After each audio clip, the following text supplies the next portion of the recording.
Summer is the best time to propagate your plants. Most of the gardens are now in full swing. Even my garden is starting to come around now.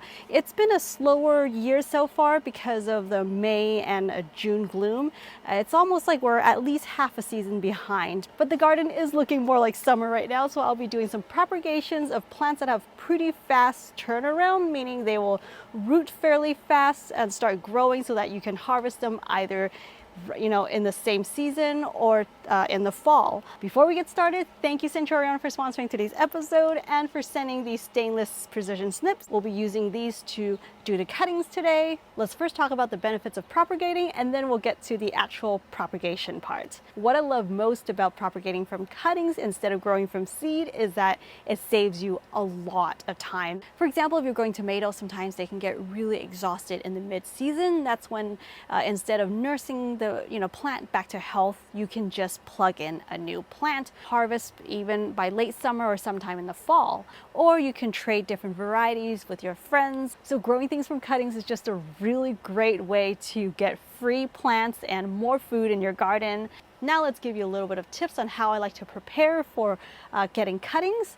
The best time to do it is early in the morning before the heat comes in, or late afternoon, early evening time when the sun is setting. So it's just a much cooler time of the day, less stress on the plants. But for me, I don't have much of a choice right now but to do it during the midday because it's just a quiet time to film right now. Before I get started, I always have a glass of water with me to keep those cuttings fresh.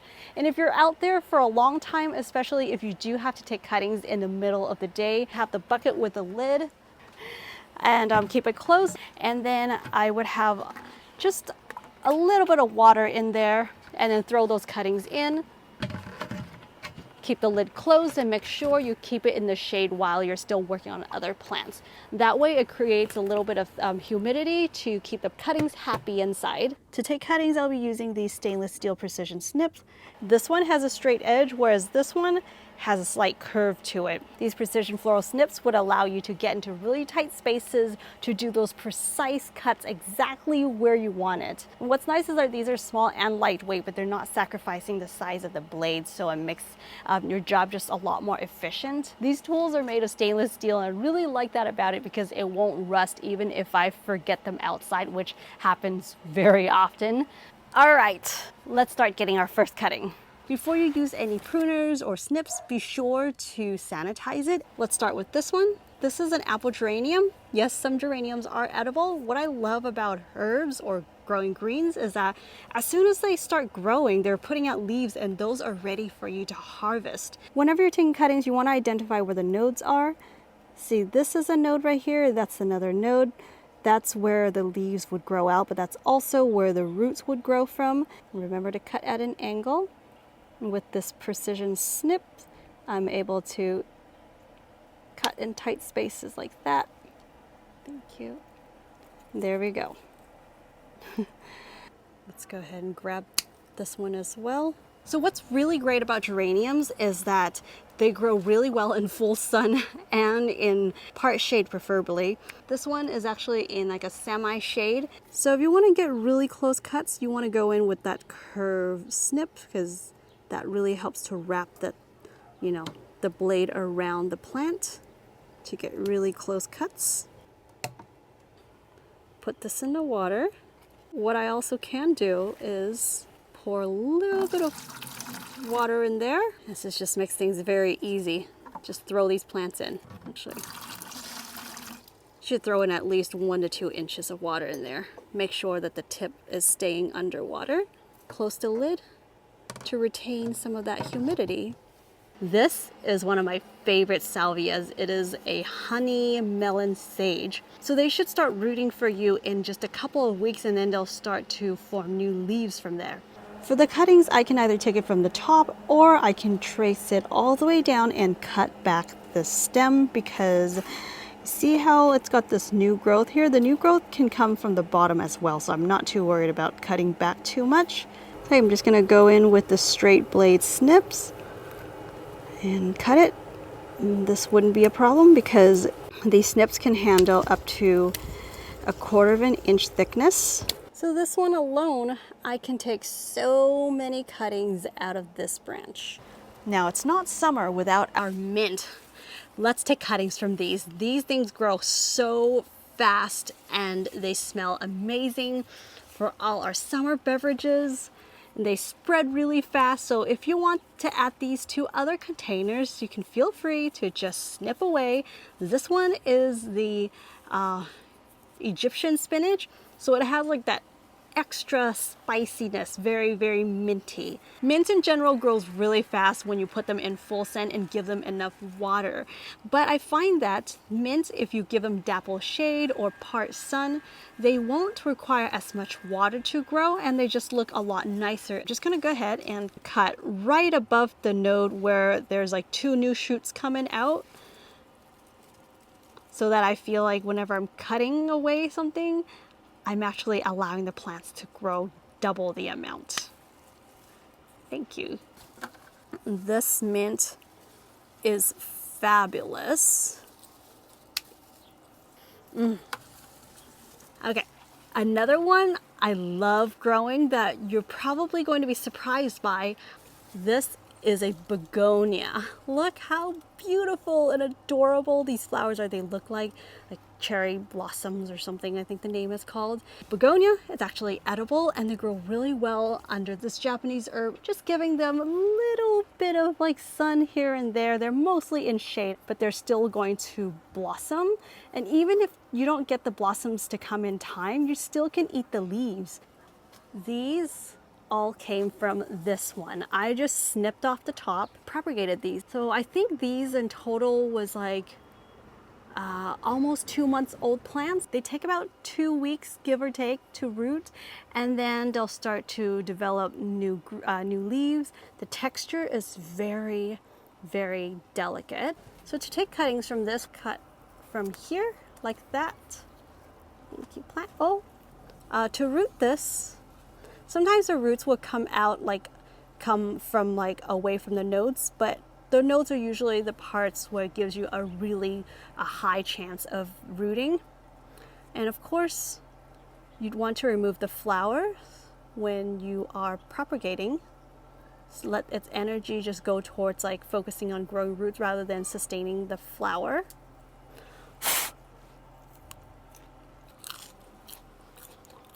Ooh, sour! Believes me salivating. Okay, let's move on to the next one. So I got a new spot for growing sweet potatoes. It's in this green stock garden. I'm growing them vertically. Hopefully it'll do well because I don't get as much sun as a normal garden would. Sweet potatoes, we all know that we grow them for the tubers, but you can totally grow them for the greens. Leaves of sweet potatoes are very nutritious. They love full sun and they love water and well-drained soil. Let's head on that way for the sweet potatoes. Since I just planted these out, I'm not going to cut these ones. Here is the sweet potato vine.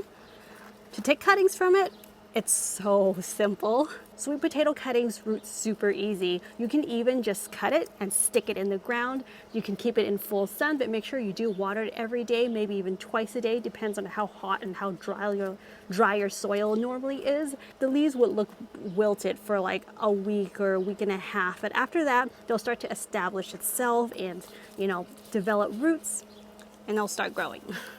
Okay, the last thing I'm going to recommend to you are the tomatoes. Our garden is just starting to look like summer. This is where you would take the cuttings from. These are called suckers. So let's just say this really thick stem here is the main stem, and then it would grow out on a 45-degree angle. This is the one you would take a snip of to root.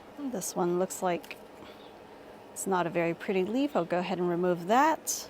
I also use the snips for pruning herbs, cut my veggies and flowers, and even pruning my houseplants. This precision snip is spring-loaded, so really helps with the efficiency and the speed of things. Here is a sucker. Get close, cut it. Now let's talk about the 2 ways you generally would root cuttings. The first way is to use a jar, a glass jar, or a plastic jar, just something see-through with water. Now let's talk about the cuttings that would root well in water. Mint, tomato, definitely. The salvia, this is the honeydew melon sage, and the sweet potato cuttings. All of these would root well in water. As for the geranium, I don't know because I've never done it in water before, but they do root easily in the second method that I'm gonna talk to you about in just a bit. Okay, let me just use my handy dandy snip to cut these shorter. So here the honey melon sage, obviously it is one really long cutting. I can actually make multiple plants out of this. Remove all dead parts. It's like dried up branch. Another one that's a flower that's finished. So you want to just cut back some of these leaves, and the first thing to do is to remove the tips. That really helps to speed up the root development. With the salvias, they actually root quite easily. I don't have to worry too much about removing a lot of the leaves. So just go ahead and drop that in the water. And the thing you want to remember is to not let any leaves touch the water, otherwise it's going to rot. Here's the tomato. You want to remove the flowers. Oh, it's hard to do, but you got to do that. And I'm also going to cut the top off. I just don't want the plant or the cutting to be focusing on its energy on keeping the leaves healthy. I just want them to focus on rooting. I'm going to make one fresh cut right below the node so that the roots can grow out of the nodes. But actually with tomatoes, all the hairy parts, actually the entire stem, it can generate roots. Now the sweet potato cutting, you can actually make 2 out of these. Okay, now onto the mint.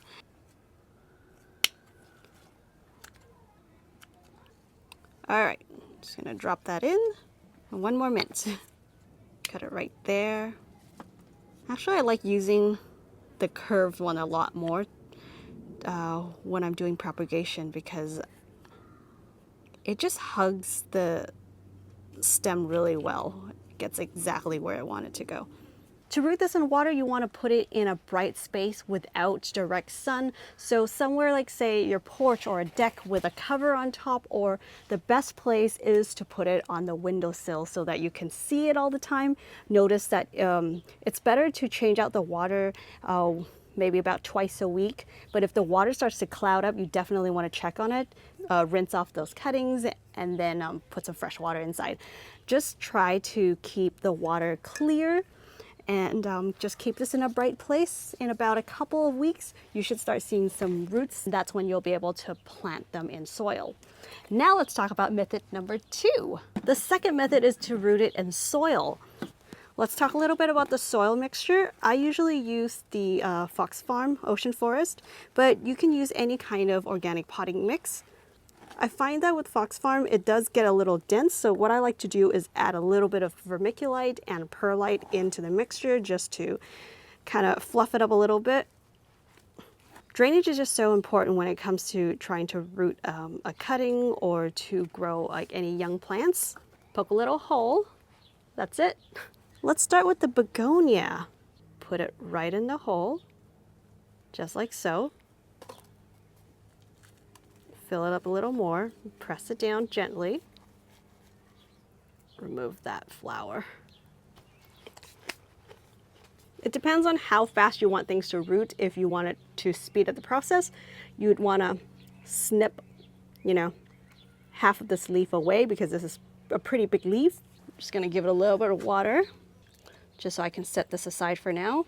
When you're propagating vegetables or flowers, they generally like to have a higher humidity to set roots. So get yourself either a dome. This is the Biodome from Park Seed. But you can basically just put any kind of a plastic wrap over it. I mean, if you got a plant like this, just put like a plastic baggie, a Ziploc bag over this entire thing, just like this one. This is the rose that I'm propagating. So yeah, you can just do it this way or put the entire pot in a bag. Since I'll be doing multiple plants, I'm going to just put everything in the dome. Okay, now let's propagate the geranium. I'm gonna go ahead and snip that off. Cut one fresh cut. With these small cuttings, you can just put a few of the cuttings in one pot.